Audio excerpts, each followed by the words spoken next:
नमस्कार, मैं हरिओम प्रजापति आपका फिर से स्वागत करता हूं। पिछले वीडियो के अंतर्गत हमने देखा था कि हमने भाषा, मातृभाषा, राष्ट्रभाषा, व्याकरण क्या होती है, लिपि क्या होती है, लिपि सुधार संशोधन क्या है, उसके प्रयास क्या किए गए। और हमने पिछले वीडियो में ही पढ़ा था कि स्वर और व्यंजन में क्या क्या अंतर है, स्वर को कितने आधारों पर, 6 आधारों पर बांटा गया था और उन आधारों पर उनके कौन कौन से कितने प्रकार हैं। अब हम एक एक आधार को लेकर उनकी विस्तृत चर्चा करेंगे। हिंदी एक वैज्ञानिक भाषा है, देवनागरी लिपि वैज्ञानिक लिपि है। ये क्यों है, इसका पता हमें इस वीडियो पर और आगे आने वाले वीडियो में पता लगेगा। हमें एक भी पॉइंट रटना नहीं है, समझना है, समझ कर पढ़ना है, ताकि हिंदी आजीवन हमें याद रहे और भूले नहीं। तो देखते हैं हम आज का हमारा टॉपिक, वर्ण विचार।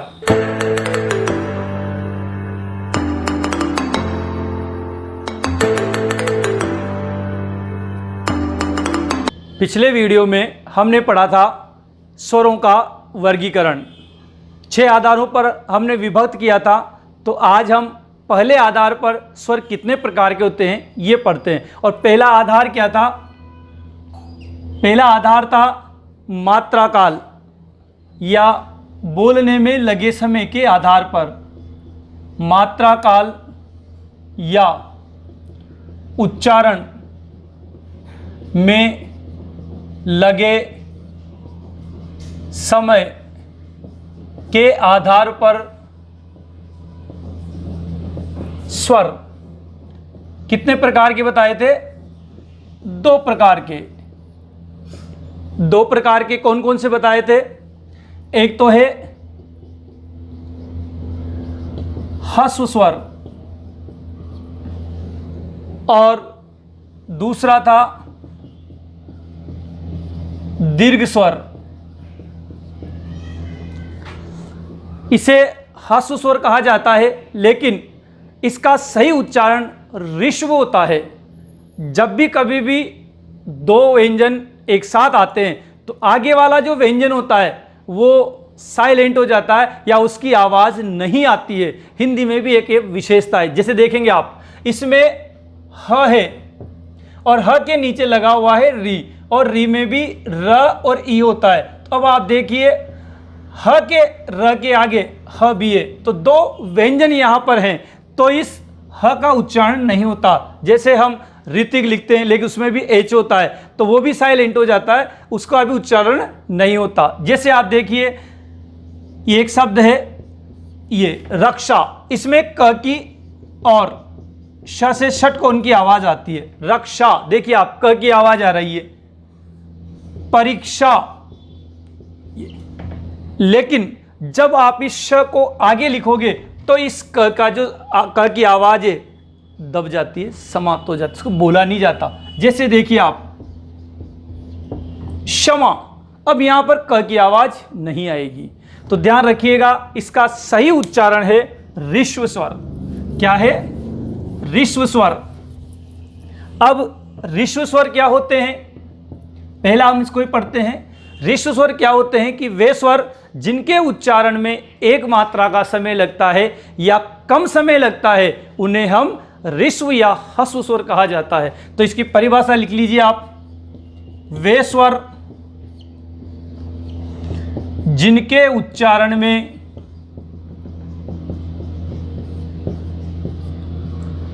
एक मात्रा का समय लगता है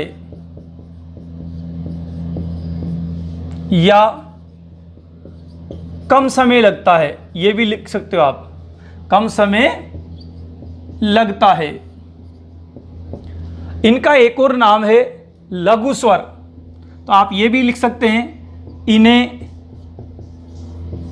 लघु स्वर। ध्यान रखना, लघु स्वर का चिन्ह ये होता है। इन्हें लघु स्वर भी कहा जाता है, यानी वे स्वर जिनके बोलने में एक मात्रा का समय लगेगा वो ह्रस्व स्वर या ऋष्व स्वर कहलाएंगे। इनकी संख्या कितनी होती है? इनकी संख्या 4 होती है। ध्यान रखेंगे ऋषु स्वरों की संख्या 4 होती है। कौन कौन से होते हैं? अ, ई, उ और री। ये री भी ऋषु स्वर के अंतर्गत आता है, क्योंकि इसमें र और पीछे होती है छोटी ई, और छोटी ई से छोटी ही रहेगी। तो ध्यान रखिएगा लघु स्वर या ह्रस्व स्वर कितने होते हैं? तो आप लिखेंगे 4। कौन कौन से होते हैं? अ, ई, उ और री। इनको बोलने में कम समय लगता है या एक मात्रा का समय लगता है, तो इन्हें बोलते हैं ह्रस्व स्वर या ऋषु स्वर। अब दूसरा कौन सा है? दीर्घ स्वर। दूसरा है दीर्घ स्वर।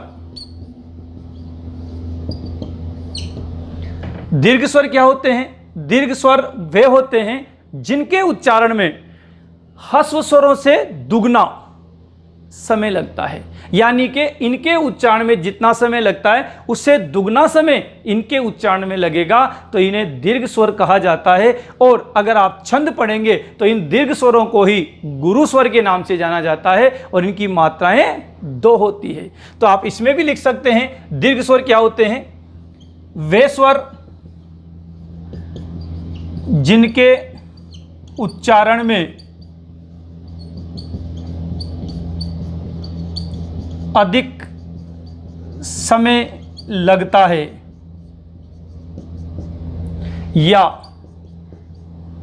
या 2 मात्राओं का समय लगता है। आप ये भी कह सकते हैं इन्हें गुरु स्वर। ध्यान रखना गुरु स्वर का जो चिन्ह है वो ये है, एस की तरह। इन्हें गुरु स्वर भी कहा जाता है। इन्हें गुरु स्वर भी कहा जाता है। और यहां लिख देता हूं, दीर्घ स्वर में लिखना, इनकी संख्या कितनी होती है? 7। इनकी संख्या कितनी होती है? 7 होती है। कौन कौन से स्वर होते हैं ये? एक तो होता है आ, एक होता है बड़ी, एक होता है बड़ाऊ, एक होता है ए, आई, ओ और औ। तो ये 7 स्वर दीर्घ स्वर के अंतर्गत आएंगे, और ये 4 स्वर ह्रस्व स्वर के अंतर्गत आएंगे, और इनकी संख्या 4 और 7 हो गई 11। ध्यान रखना संस्कृत में प्लुत स्वर भी होता है। संस्कृत में प्लुत स्वर भी होता है, हिंदी के अंतर्गत नहीं होता। प्लुत स्वर क्या होता है देखेंगे आप।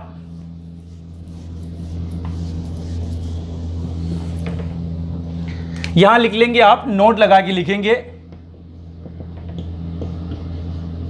प्लुत स्वर। ये संस्कृत में काम आते हैं, और वे स्वर होते हैं जिनमें दीर्घ स्वरों से भी अधिक समय लगता है, यानी कि 3 मात्रा और 3 से भी अधिक मात्राओं का समय लगता है। जब कोई व्यक्ति दूर बैठा और उसे बुलाते हैं अरे, तो ये जो पीछे का स्वर खिंचता है इसे प्लुत स्वर कहा जाता है। तो प्लुत स्वर इसमें लिख सकते हैं आप, जिनके उच्चारण में 3 या अधिक मात्राओं का समय लगता है। यह ध्यान रखना संस्कृत में प्रयुक्त होता है, हिंदी में नहीं होता। जैसे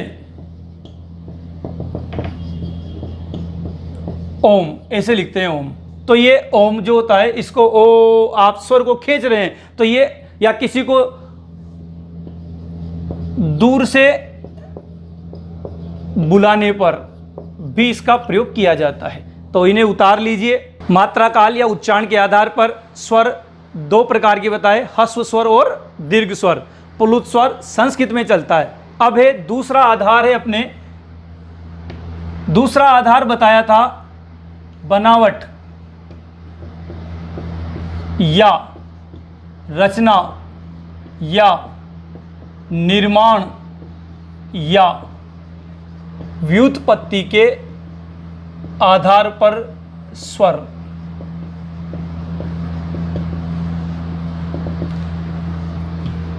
रचना, बनावट, निर्माण या व्युत्पत्ति के आधार पर स्वर। ये स्वर भी दो प्रकार के होते हैं। कितने प्रकार के होते हैं? दो प्रकार के होते हैं। कौन कौन से होता है? पहला है मूल स्वर और दूसरा है संधि स्वर। लिखा रखा है मैंने पहले वाले वीडियो में। तो मूल स्वर क्या होते हैं? मूल का मतलब होता है जड़, मूल स्थान। तो मूल स्वर वो होते हैं जिनसे मिलकर अन्य स्वरों का निर्माण होता है, यानी जिनके टुकड़े नहीं होते हैं वो मूल स्वर कहलाते हैं। तो लिख सकते हैं हम वे स्वर जिनसे मिलकर अन्य स्वरों का निर्माण होता है, अन्य स्वरों का निर्माण होता है। एक और लाइन लिख सकते हैं इसमें, जिनके टुकड़े नहीं किए जा सकते मूल स्वर कहलाते हैं। और मूल स्वरों की संख्या कितनी होती है?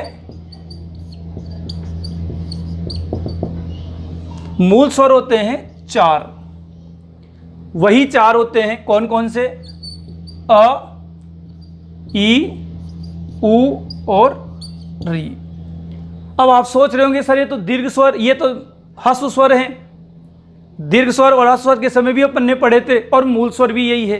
कहने का मतलब स्वर तो 11 ही हैं, लेकिन इनको 6 आधारों पर अलग अलग बांटा गया है, यानी कि 6 रिश्ते हैं इनके अलग अलग प्रकार से। जैसे एक स्टूडेंट है, अब वो स्टूडेंट अगर दोस्तों के बीच बैठा है तो मित्र है, अगर वो घर पर बैठा है तो पुत्र है, अगर भाइयों के बीच बैठा है तो भाई है, अगर कहीं और जगह समाज में बैठा है तो समाज बंधु है। यानी कि एक व्यक्ति हर जगह पर अलग अलग, कक्षा में वो विद्यार्थी है, तो एक व्यक्ति जिस प्रकार अलग अलग रिश्ते निभाता है उसी प्रकार अलग अलग प्रकार से ये स्वर भी अलग अलग रिश्ते निभाते हैं। और दूसरा प्रकार है इसमें, दूसरा प्रकार बताया था मैंने संधि स्वर। संधि से पता चला होगा आपको, अपन संधि करते हैं तो वो स्वर। तो संधि स्वर वो होते हैं जो मूल स्वरों से मिलकर बनते हैं। संधि स्वर वो होते हैं जो मूल स्वरों से मिलकर बनते हैं, संधि स्वर कहलाते हैं। और इनकी संख्या कितनी होती है? 7 होती है। तो आप लिख सकते हैं वे स्वर जो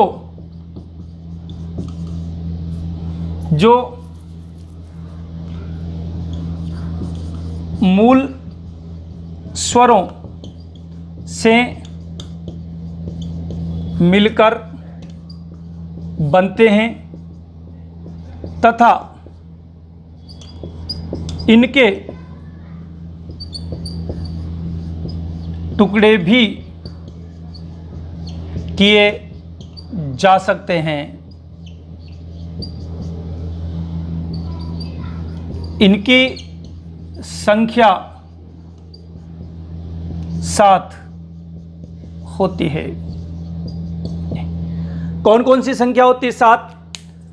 इसका स्क्रीनशॉट ले लीजिए, फिर हम इनको मिटाकर समझाते हैं। 7 स्वर कौन कौन से हैं, उनका निर्माण किस प्रकार से होता है। तो संधि स्वर 7 प्रकार के होते हैं। कौन कौन से होते हैं देखते हैं अपन। ये अ, ई, उ और री। मैंने कहा था ये मूल स्वर हैं। ये चारों क्या स्वर बताए थे? मूल स्वर हैं। इनमें सबसे पावरफुल माना जाता है अ, जिसके साथ कोई सा भी स्वर नहीं होता उसके साथ क्या होता है? अ होता है। अब देखेंगे आप, ये अ स्वयं से ही मिलता है, यानी कि अ में अ मिलता है तो क्या बनता है? ये बनता है आ। अ में अ मिलता है तो क्या बनता है? आ बनता है। ई से ई मिलती है तो क्या बनती है, बड़ी, और ऊ से ऊ मिलता है, ऊ से ऊ मिलता है तो क्या बनता है, बड़ा ऊ बनता है।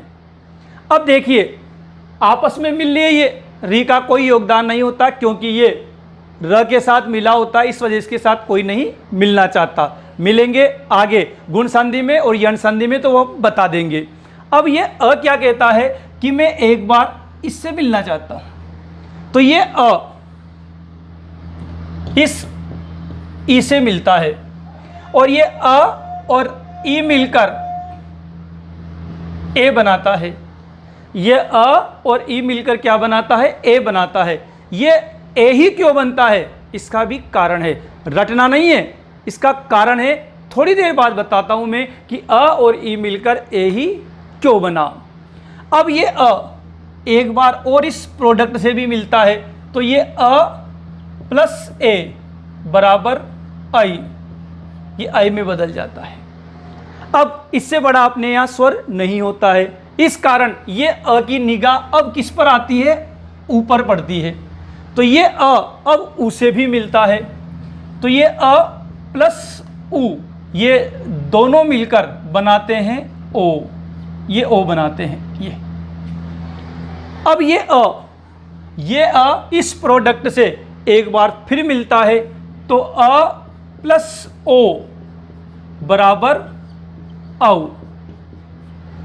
तो इस प्रकार से मूल स्वर तो ये तीन ही हैं, हालांकि री को भी हम साथ रखते हैं, लेकिन पूरी करामात 7 स्वरों का निर्माण करने में योगदान इन तीनों स्वरों का ही है।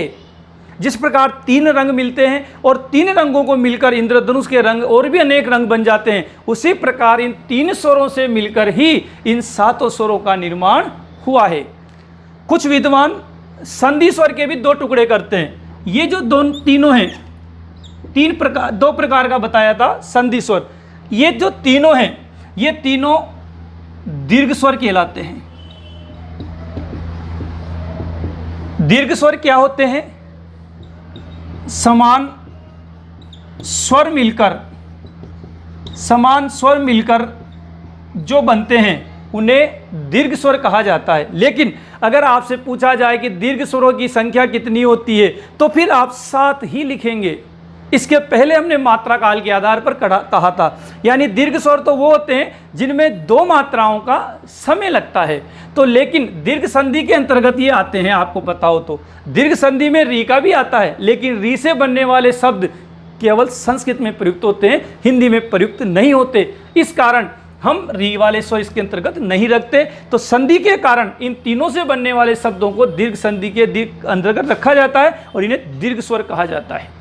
ये जो चारों हैं, इन चारों को संयुक्त स्वर कहा जाता है।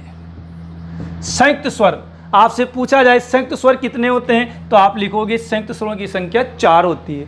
इन्हें संयुक्त स्वर क्यों बोलते हैं, क्योंकि ये असमान स्वरों से, भिन्न भिन्न स्वरों से मिलकर बना है। देखो यहाँ ऊ, या ई, या अ, यहाँ अ और ई, यहाँ अ और ए, भिन्न भिन्न स्वर हैं। तो संयुक्त स्वर होता है विभिन्न या असमान स्वरों से मिलकर बनते हैं। तो भिन्न या असमान स्वरों से मिलकर जो बनते हैं उन्हें संयुक्त स्वर कहा जाता है। तो संधि स्वर के 2 टुकड़े कर देते हैं, दीर्घ स्वर और संयुक्त स्वर। दीर्घ स्वर 3 अ ई उ और संयुक्त स्वर 4 ए आई ओ औ। संयुक्त स्वर असमान स्वरों, भिन्न स्वरों से मिलकर बनते हैं, वो संयुक्त स्वर होते हैं, और जो समान स्वरों से मिलकर बनते हैं वो दीर्घ स्वर होते हैं। तो ध्यान रखना, बहुत सारे विद्वान 3 प्रकार के बता देते हैं रचना बनावट के आधार पर, मूल स्वर, संधि स्वर और संयुक्त स्वर, जबकि संयुक्त स्वर तो संधि स्वरों का ही एक भाग माना जाता है। अब स्क्रीनशॉट ले लीजिए। इसके बाद चलते हैं हम तीसरा, और वो है जिह्वा के स्थान के आधार पर स्वर। अब है तीसरा, आधार जिह्वा के स्थान के आधार पर स्वर, जिह्वा के स्थान के आधार पर स्वर कितने प्रकार के बताए थे? पिछले वीडियो में बताया था 3 प्रकार के। कितने प्रकार के? 3 प्रकार के बताया था ये। अब देखिए आप, ये आपकी जीभ है। आप सोचें थोड़ी बड़ी हो गई सर, वैसे आजकल जीभें बड़ी होती है। इस जीभ को 3 भागों में बांटा गया है। इसे यहाँ लिख लीजिए अग्रभाग, इसे यहाँ लिख दीजिए मध्य भाग, और यहाँ लिख दीजिए पश्च भाग। ये जिह्वा के 3 भाग होते हैं विद्वानों के अनुसार और भाषा विज्ञान के अनुसार। जिह्वा के अग्रभाग से ई, बड़ी ई, ए और आई ये बोले जाते हैं चारों स्वर। तो जिह्वा के अग्रभाग से कितने स्वर बोले जाते हैं? 4 स्वर माने बोले जाते हैं। और ध्यान रखना, री भी यहीं से आएगा अगर आएगा तो। वैसे री नहीं आता क्योंकि उसके प्रारंभ में र का उच्चारण होता है, इस कारण। मध्य भाग से केवल अ बोला जाता है। हालांकि कुछ विद्वान भोलानाथ तिवारी मध्य भाग से ही अ और आ दोनों को मानते हैं, लेकिन बहुत सारी परीक्षाओं में आ का उच्चारण स्थान पूछा गया है, आ का जिह्वा में स्थान पूछा गया है, तो वो पश्च भाग से बोला जाता है। इस कारण वर्तमान समय में आ को पश्च भाग से उच्चारित माना जाता है। तो आ, उ, ओ और औ ये, और चाहो तो अंग्रेजी वाला आ, क्योंकि उसका उच्चारण भी ओ की तरह होता है, तो वो भी यहीं से बोला जाता है। तो अब आपसे पूछा जाए अग्रभाग से बोले जाने वाले स्वर कौन कौन से हैं जिह्वा के अग्रभाग से, तो क्या लिखोगे? ई, ए, आई।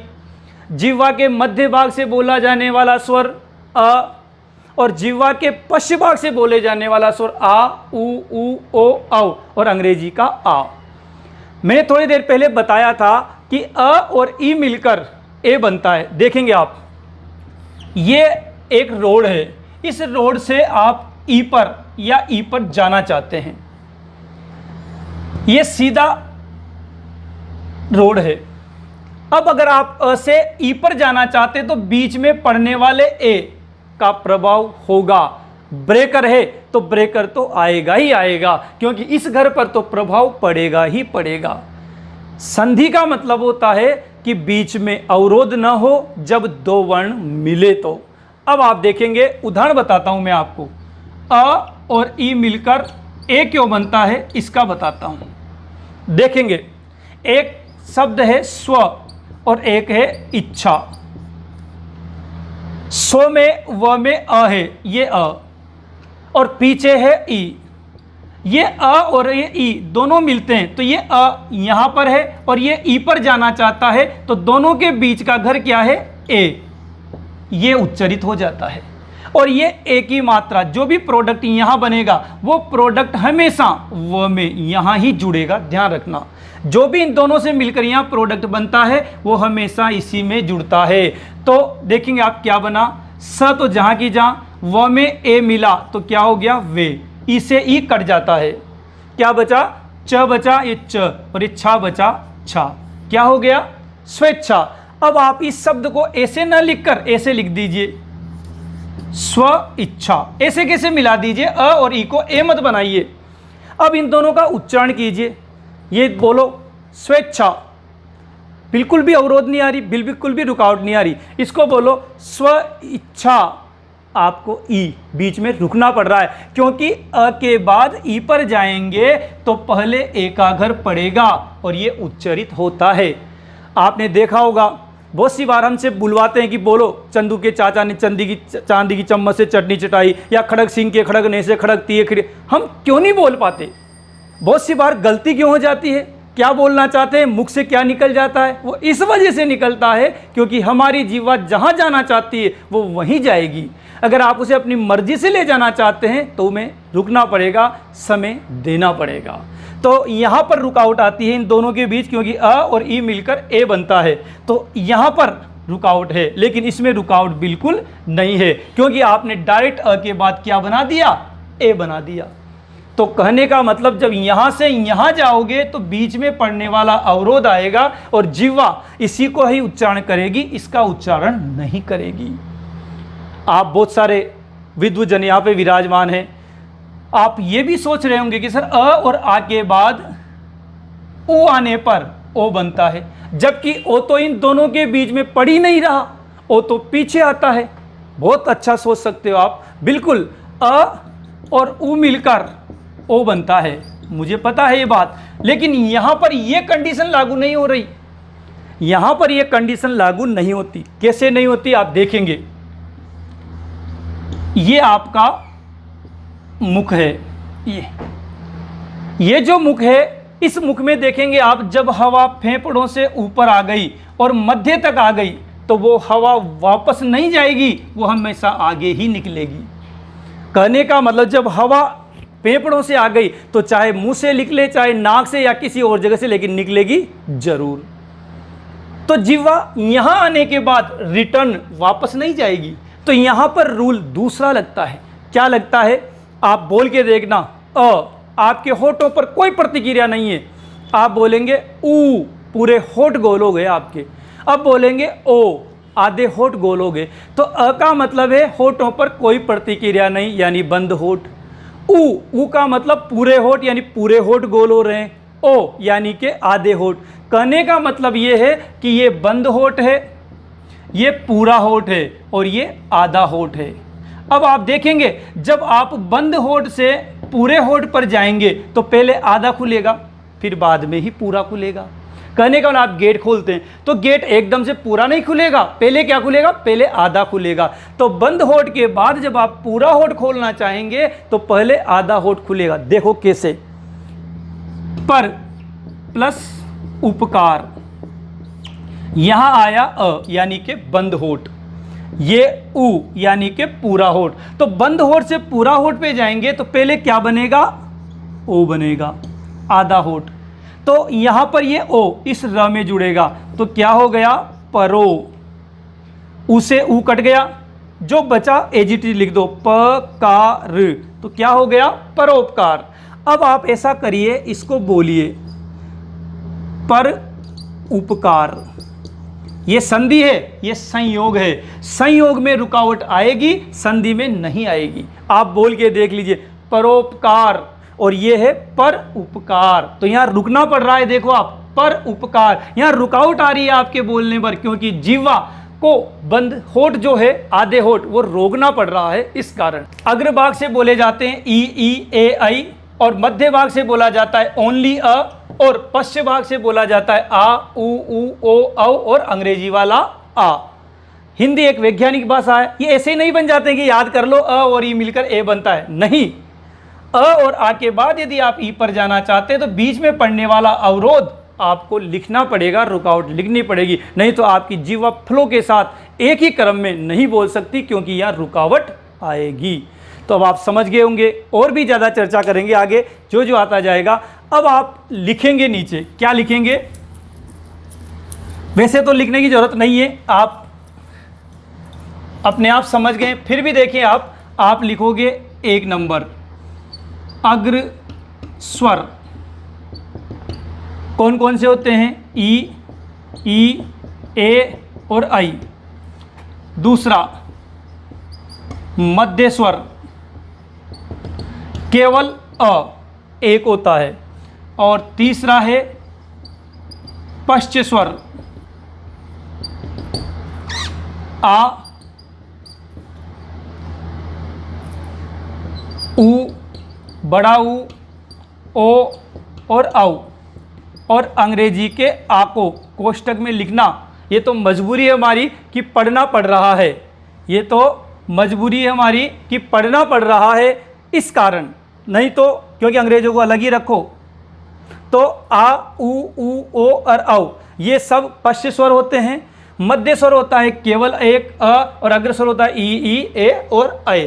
तो ये ध्यान रखना, अगर री को भी पूछा जाएगा तो री को भी आप यहीं लिखोगे, क्योंकि ये ई की वजह से। लेकिन नहीं लिखते, क्यों नहीं लिखते, क्योंकि र का उच्चारण होता है इसमें इस कारण से। तो ये लिखने की जरूरत नहीं है कि जो जीवा के आगे से बोला जाता है, जो जीवा के, आपको अपने आप समझ में आ रहा है कि क्या सिस्टम है। तो इसको ऐसे कैसे स्क्रीनशॉट ले लीजिए या उतार लीजिए। चौथा आधार जो है वो है मुखाकृति के आधार पर या जिह्वा के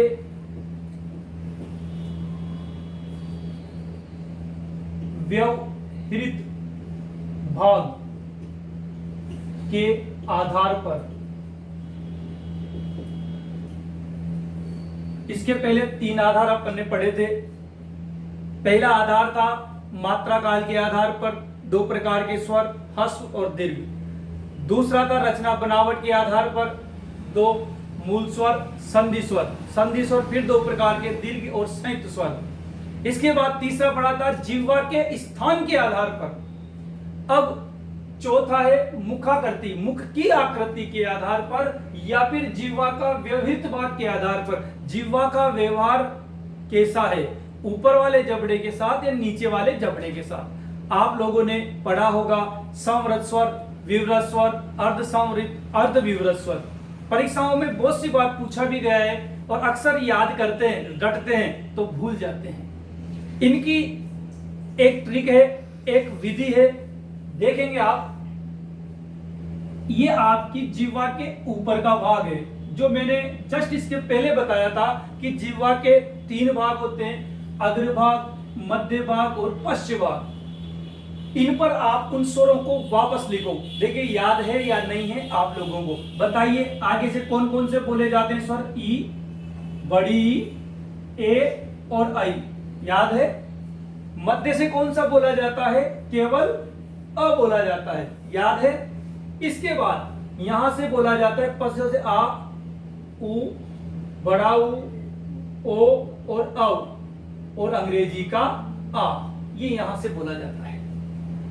याद है आपको? इसके जस्ट पहले बताया था मैंने आपको जिह्वा के स्थान के आधार पर ये स्वर। अब देखिए इस जिह्वा के 3 लेयर होती है। जैसे पृथ्वी पढ़ते, पृथ्वी में आग्नेय चट्टाने, कायांतरिक चट्टाने होती, इस प्रकार से जिह्वा के भी 3 लेयर होती है, परतें होती है। 1, 2 और 3 परतें खींच दी आपने, नीचे वाले से करके 4 होनी चाहिए, और बीच से भी एक परत खींच दीजिए। अब देखेंगे आप पहली वाली लाइन पर लिखेंगे संवृत स्वर। संवृत स्वर का मतलब क्या होता है? संवृत का मतलब होता है सिकुड़ाना, सिकुड़ाना, यानी कि कहने का मतलब यह है कि हमारा मुख जिस वास्तविक स्थिति में है उससे अगर हम अपन अंदर की ओर ले जाते हैं, उसे हम उसके अंदर की ओर ले जाते हैं, ऐसे सिकुड़ाते हैं, तो फिर उसका मतलब होता है संवृत। यदि हम मुंह को वास्तविक स्थिति से बाहर की ओर ले जाते हैं तो उसे बोलते हैं फैलाना। देखिए आप, एक वास्तविक स्थिति है, उससे बाहर ले जाएंगे स्वर को आ, तो फिर ये होता है विवृत। तो विवृत का मतलब होता है फैलाना, संवृत का मतलब सिकुड़ाना और विवृत का मतलब फैलाना। ऊपर ही ऊपर वाली लाइन पर लिखना है संवृत स्वर, नीचे नीचे वाली लाइन पर लिखना है विवृत स्वर। ये सिकुड़ाने वाले स्वर हैं, मुंह को सिकुड़ाएंगे, अंदर की ओर भींचेंगे, और ये विवृत स्वर है जिसमें बाहर की ओर खोलेंगे। इसके बाद इस संवृत वाले स्वर के नीचे लिखेंगे अर्ध संवृत स्वर, यानी कम सिकुड़ाना, और इसके ऊपर वाली में लिखेंगे अर्ध विवृत, यानी कम फैलाना। अब ये चारों लाइनें पढ़ ली थी, चारों के बारे में पूछे। 4 प्रकार के होते हैं, मैंने बताया था संवृत, अर्ध संवृत, विवृत, अर्ध विवृत, 4 प्रकार के बताए थे। ये आपने लिख दिया चारों लाइनों पर। अब इन स्वरों को आप इन लाइनों पर उतारेंगे। ध्यान रखना, पहली लाइन है ये, पहली लाइन, दूसरी लाइन, तीसरी लाइन, चौथी लाइन। पहली लाइन पर आप पहले जोड़े उतारेंगे। अब देखो पहला जोड़ा यहां पर है, तो इस जोड़े को यहां उतार दीजिए। ये यहां पर जोड़ा नहीं है, यहां पर जोड़ा है, ये इस जोड़े को भी उतार दीजिए। तो संवृत स्वर कितने होते हैं? 4 होते हैं। कौन कौन से होते हैं? ई ई उ ऊ संवृत स्वर होते हैं। इनका झुकाव ऊपर वाले जबड़े की तरफ होता है। तो ये जीभ ऊपर वाले जबड़े की ओर जाती है। आप बोल के देख लो, ई, आपकी जीभ ऊपर वाले जबड़े की ओर खिंचाव है, तो इसे बोलते हैं संवृत स्वर। अब दूसरी लाइन आइए। दूसरी लाइन, जोड़े तो एक ही बार आएंगे। पहली लाइन पर पहले जोड़े, तो यहां से ये जोड़ा और यहां से ये जोड़ा। अब दूसरी लाइन पर 2 वर्ण आएंगे इन जोड़ों के बाद के। अब देखिए जोड़ों के बाद कौन सा वर्ण है? ए। इस ए को यहां लिख दीजिए, ये। और इस जोड़े के बाद एक और वर्ण है ओ, इसको यहां लिख दीजिए।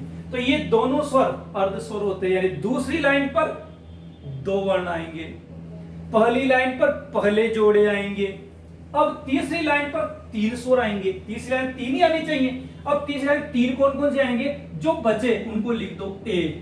तो ये आई यहां आ गया, ये अ, इसको लिख दो ये, और इसके पीछे लिख दो अब ये। अब देखिए आप, ए तो होता है अर्ध संवृत और आई होता है अर्ध विवृत। नहीं तो बहुत सारे इन दोनों को एक जैसा लिख देंगे, दोनों ये तो एक सेम है, लेकिन ऐसा नहीं है। ओ और औ दोनों ओष्ठ्य व्यंजन है, दोनों को एक साथ लिख सकते हैं, लेकिन नहीं लिखेंगे। ये संवृत होता है, इसका झुकाव ऊपर की जबड़े की ओर होता है, इसका झुकाव नीचे के जबड़े की ओर होता है। ये फैलाने का काम करता है, ये सिकुड़ाने का काम करता है। अब लास्ट एक और बचा है जो अपने नहीं लिख पाए, वो है आ। ये आ को यहां पीछे ही लिखना। ये अगर आपसे पूछा जाए सर अंग्रेजी का आ का क्या करेंगे, ये अंग्रेजी के शब्दों में ही लगता है और अंग्रेजों को घर से बाहर रखना, ध्यान रखना। तो इसको अंग्रेजी आ को यहां लिखोगे आओ, ये ध्यान रखना। इस अंग्रेजी के आ को तीसरी लाइन में यहां पर लिखोगे, अंदर मत आने, फिर कब्जा हो सकता है, फिर गुलाम बनाया जा सकता है। तो इसको बाहर रखना, ये यहां से। लेकिन आपसे पूछा जाए कि अंग्रेजी का आ कहां से बोला जाता है, तो आप लिखोगे अर्ध विवृत से। समझ में आई बात?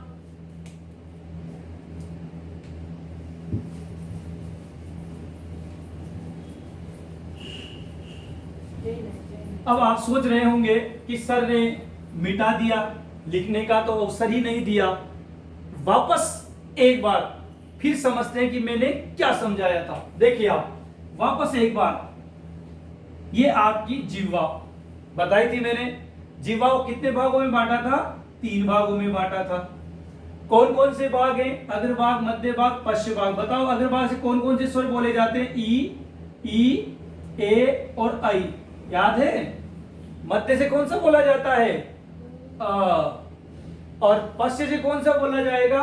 आ, उ, बड़ा उ, ओ और औ। और क्या बोलोगे? अंग्रेजी का आ, यहीं से बोले जाएंगे। ठीक है। अब देखेंगे आप इस जिह्वा के कितनी लेयर करनी है अपन को, कितनी इसकी परतें होती है? 3 होती है। लेकिन ऐसे डिब्बे बना लीजिए पहले। तो ये जिह्वा का आपका मोटी परत है, इसके अंदर 3 लाइनें खींचोगे, 1, 2 और 3 खींच दी। अब इसके बीच से भी लाइन खींच दीजिए। पहली लाइन पर क्या लिखोगे आप? संवृत स्वर। क्या होता है इसका मतलब? सिकुड़ाना। ये नीचे की लाइन पर क्या लिखोगे? विवृत। क्या मतलब होता है? फैलाना। ये हो गया। इसके बीच वाली लाइन पे लिखोगे अर्ध संवृत, और इस पर लिखोगे अर्ध विवृत। ये लिख दिया चारों पे। चाहो तो आप यहां पर क्रमांक डाल लीजिए, 1, 2, 3 और 4 प्रकार के बताए थे मुखाकृति जिह्वा के व्यवस्था भाग के आधार पर। अब देखो अब कैसे जमा होगी, क्या बताया था मैंने, ध्यान रख लेना। एक बार बिना देखे घर पर उतारना, अपने आप आ जाएंगे। पहली लाइन पर पहले जोड़े, देखो जोड़ा यहां पर है, पहला जोड़ा ई और ई। इधर यहां जोड़ा नहीं है, यहां नहीं है, ये जोड़ा है उ और उ। पहली लाइन पर पहले जोड़े यानी ई उ। कौन से स्वर है? संवृत स्वर। इनमें सिकुड़ाना पड़ता है मुंह को। और जिह्वा का जो व्यवहार है वो ऊपर वाले जबड़े के साथ होता है। और विवृत के अंतर्गत नीचे वाले जबड़े के साथ होता है इसका व्यवहार। ये लो, अब देखेंगे आप दूसरी लाइन पर दो स्वर लिखेंगे, ए और इधर ओ। तो दूसरी लाइन पर दो, पहली लाइन पर पहले जोड़े। अब तीसरी लाइन पर लिखोगे तीन, तो जो बचा अ और ये औ लिख दिया। और आपको कहां लिखोगे? बाहर, घर के बाहर लिखोगे, लेकिन कहां पर लिखोगे? अर्ध विवृत में। और जो बचा आ, उस आ को यहां लिख दीजिए। आपसे पूछा जाए आ कौन सा स्वर होता है? विवृत स्वर। संवृत स्वर कौन से होते हैं? पहली लाइन पर पहले जोड़े। पहली लाइन पर पहले जोड़े कौन कौन से होते हैं? ई ई ऊ। दूसरी लाइन होती है अर्ध संवृत की, और अर्ध संवृत पर दूसरी लाइन में दो आते हैं। कौन कौन से आते हैं? ए और ओ आता है।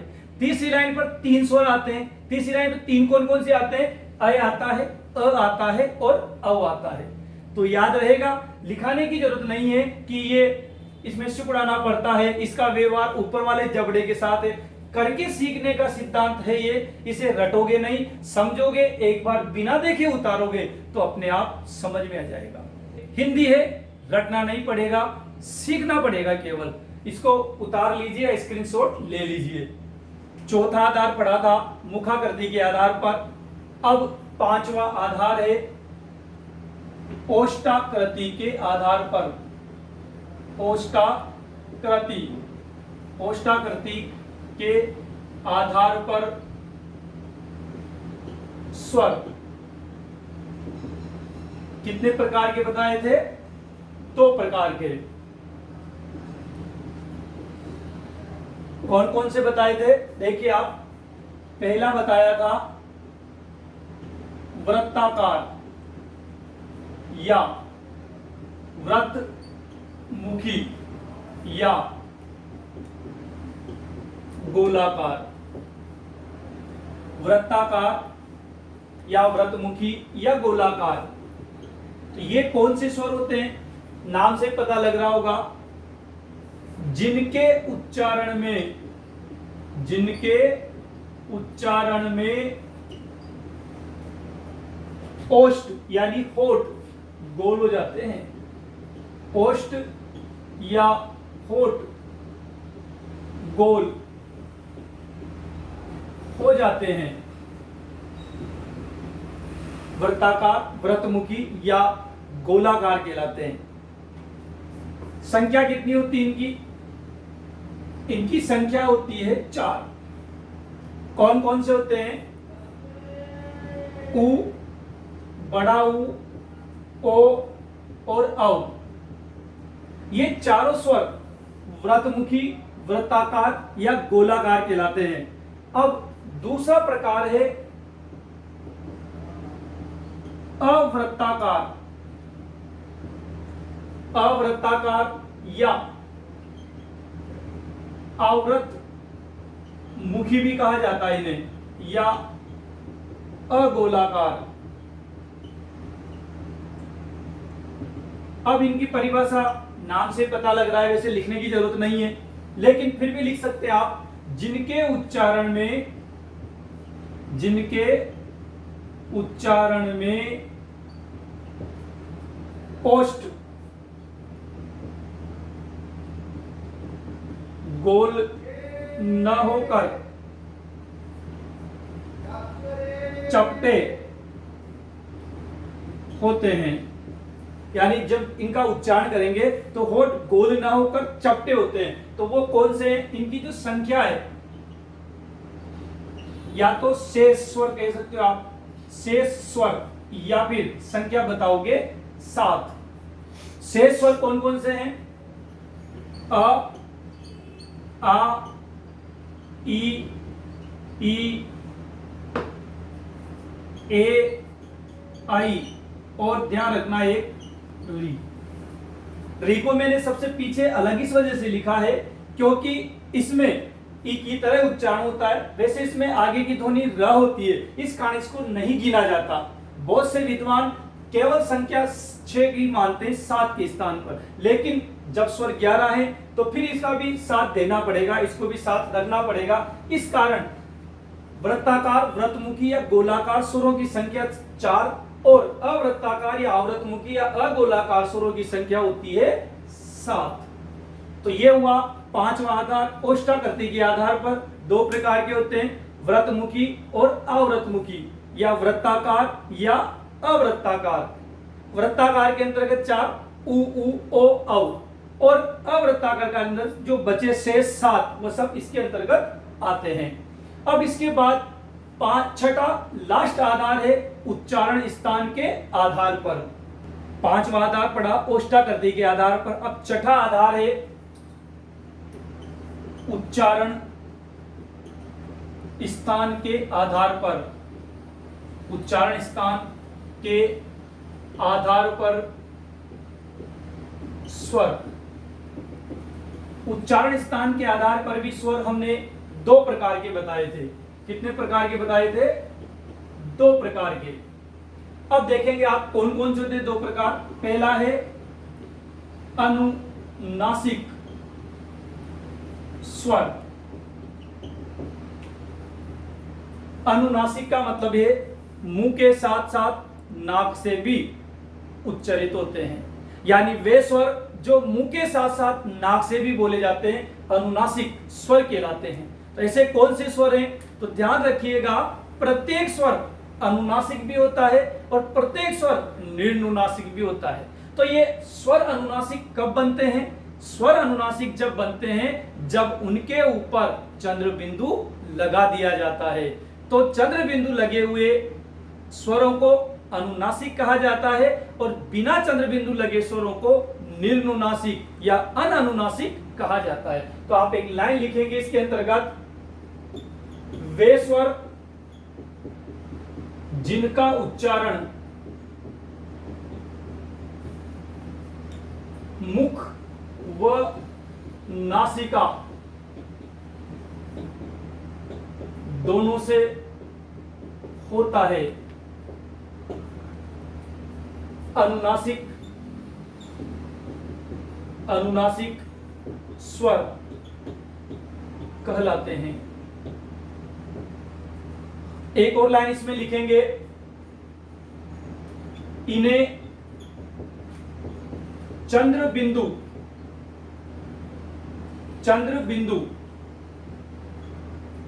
ये इन्हें चंद्र बिंदु लगाकर व्यक्त किया जाता है। इन्हें चंद्र बिंदु लगाकर व्यक्त किया जाता है। और लिख सकते हैं आप, क्या लिख सकते हैं? प्रत्येक स्वर अनुनासिक होते हैं। जैसे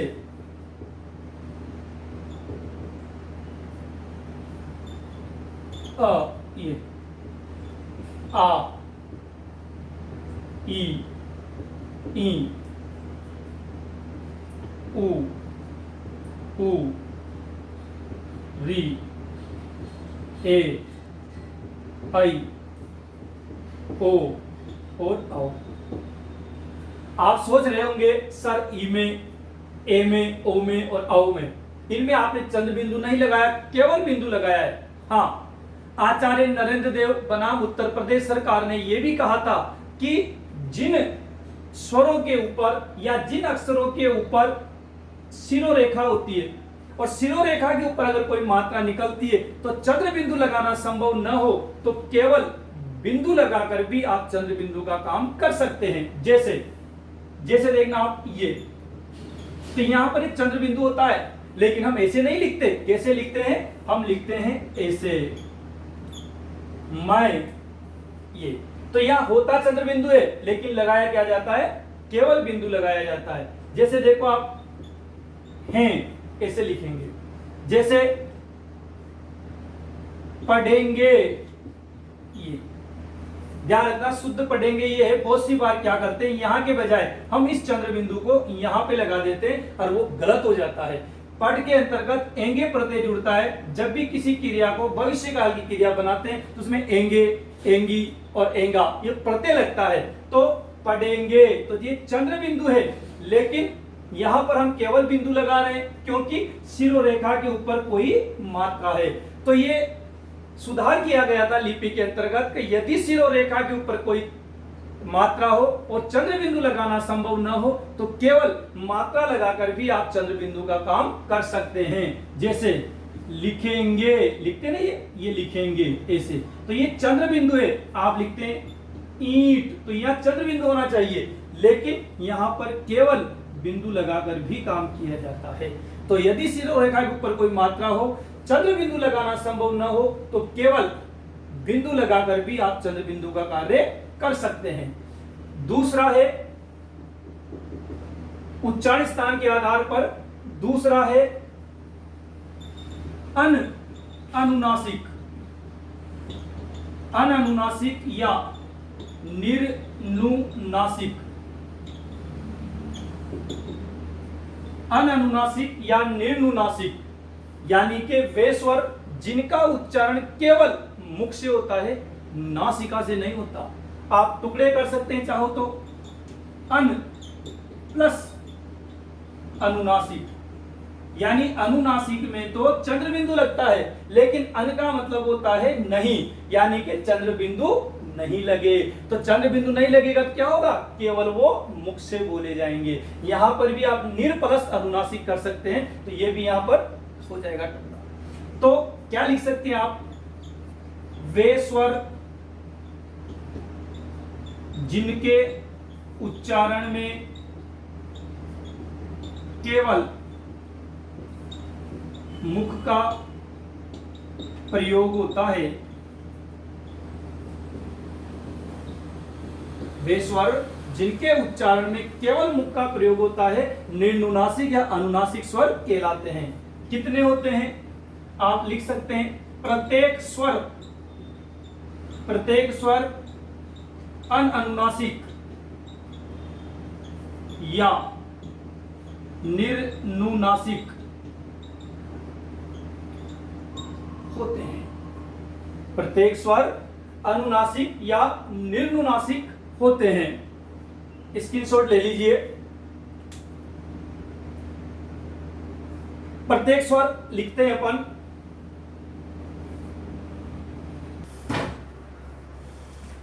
तो प्रत्येक स्वर अनुनासिक या निर्नुनासिक होते हैं। अब मुख क्या होता है ये देखते हैं हम। मुख का मतलब है उच्चारण स्थान, जहां से स्वरों का उच्चारण करेंगे वो उच्चारित स्थान मुख के अंतर्गत आता है। अब आप देखेंगे प्रत्येक स्वर,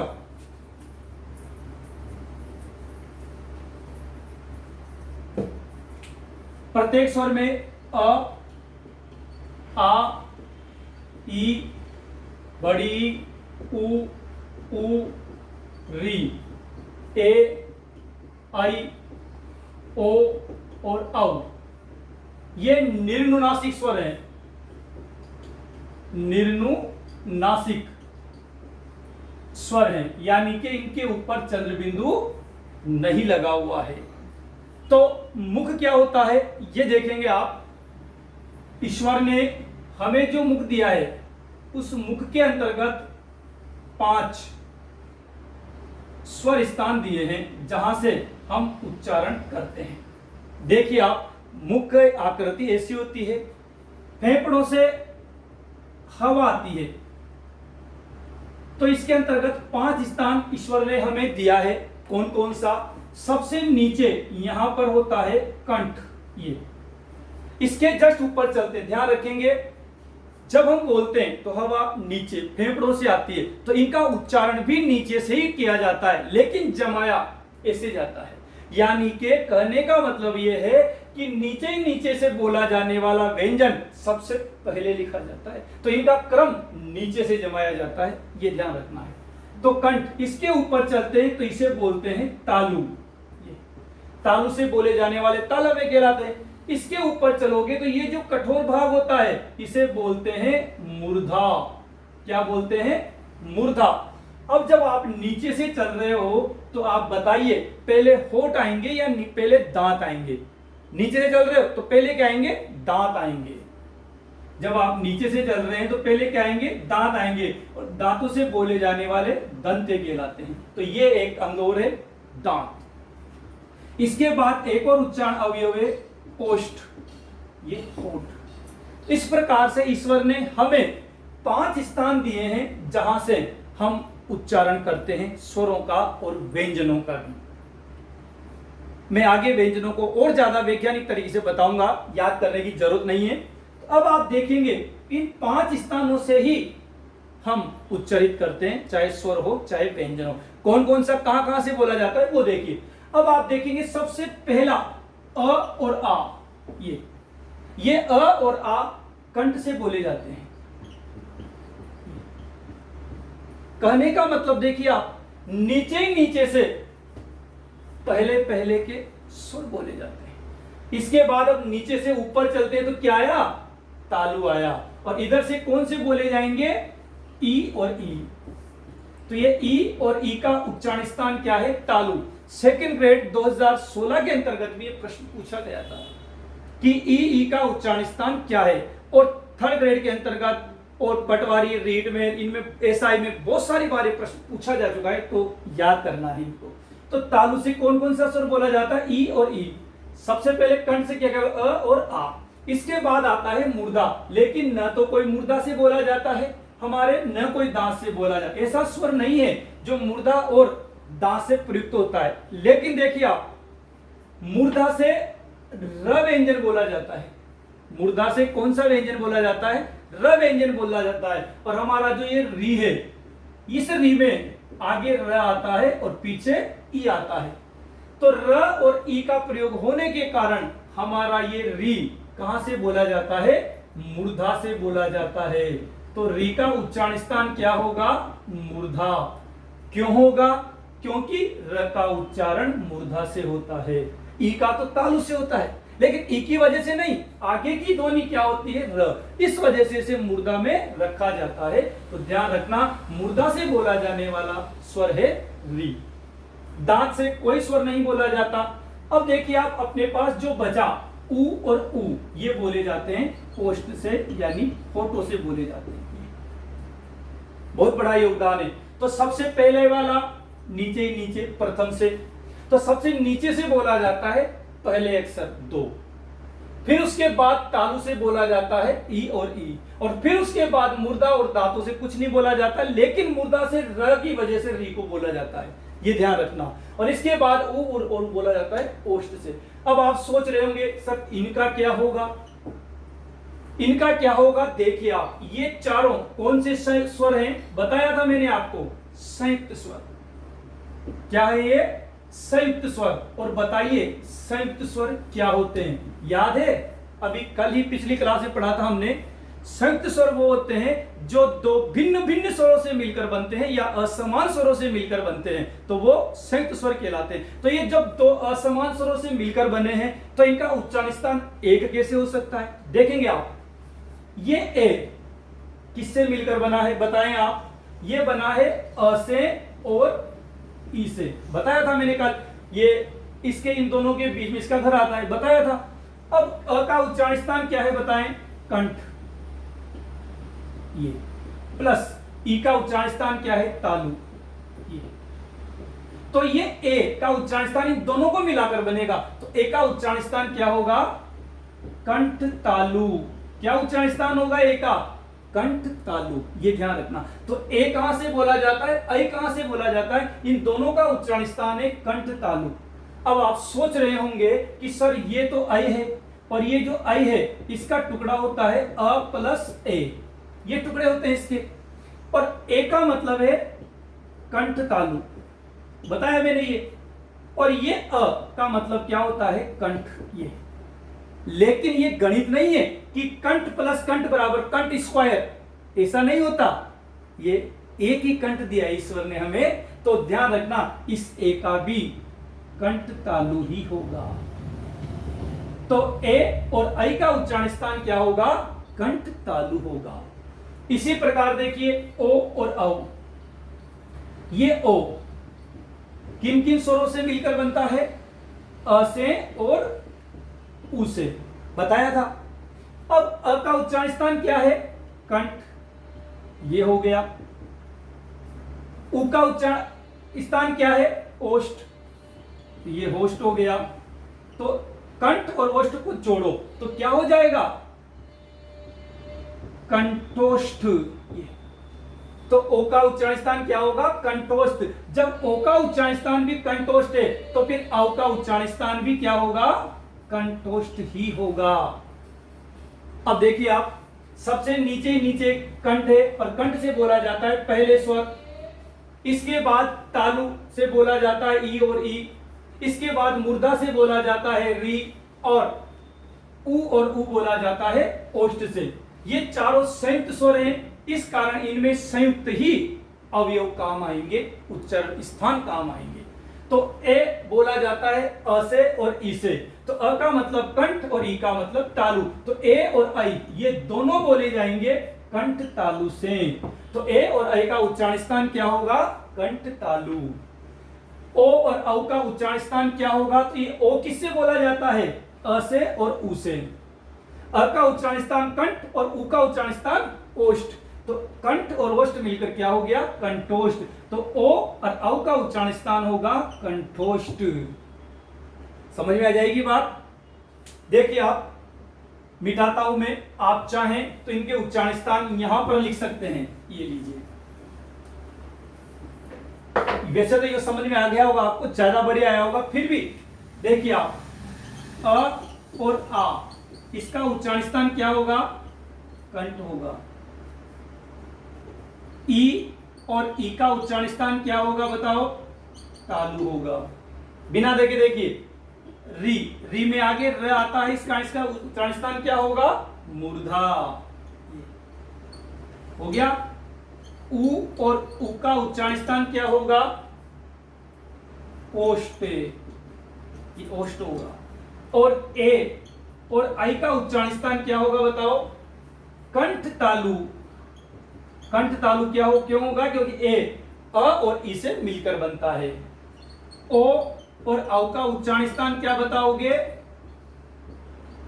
कंठोष्ठ, यानी कंठ और ओर से, क्योंकि ये ओ अ और उ से मिलकर बनता है। तो ये हुए आपके स्वर। वैज्ञानिक तरह से बिल्कुल रटना मत, इनको एक बार फिर घर पे करना, अपने आप सीख जाओगे, कभी नहीं भूलोगे। अब हमारी अगली क्लास जो होगी, अगली क्लास में हमारा वैज्ञानिक वर्गीकरण होगा व्यंजनों का, तो देखना बिल्कुल ना भूलें।